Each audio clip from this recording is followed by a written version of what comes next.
By the light of the moon, I pause and reflect on tomorrow's high noon, its cause and effect. Deflected to here, light's mirror presence starts to appear in increasing crescents. Its hue has a value apportioned like gold. Battered bruised blue, this disk is so old. It's ever suspended to illuminate earth. In the dark we depend on its intrinsic worth. The face on one side of the coin is gleaming and casts out light on the shadow unseeming, but going in circles through wax and through wane, a dark side lurks to tax and to gain. Half the world lives on $1 a day. The other half gives paper money away. The richest of the rich are free of all fears. The poorest of the poor live for half of their years. The fat and the greedy will still remain healthy, as long as the needy have need of the wealthy.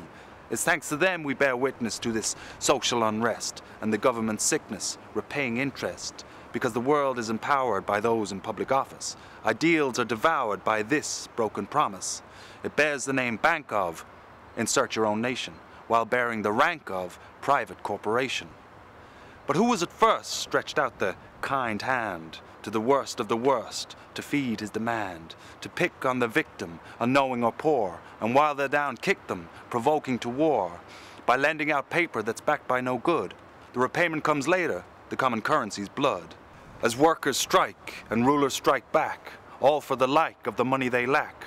For though the bank knows the people be poor, to them money flows to come back the more. And if payment's not met, they'll settle for crops. The way things'll get, the sweat'll pour drops. How do these conspiracies spend, overspend? While their own debts increase, they lend never end. Do they live on thin air, on locusts and honey? They just say a prayer and out comes more money. And then by inflation, the money's returned. In the final equation, the money gets burned because it never existed, but as figmentation. So if you're blacklisted, it's emancipation. Some say, in the bigger picture, it all balances out. But the rich are getting richer, so let's have no doubt that if it's money you borrow, you'll be left with regret. You'll go there in sorrow and leave there in debt.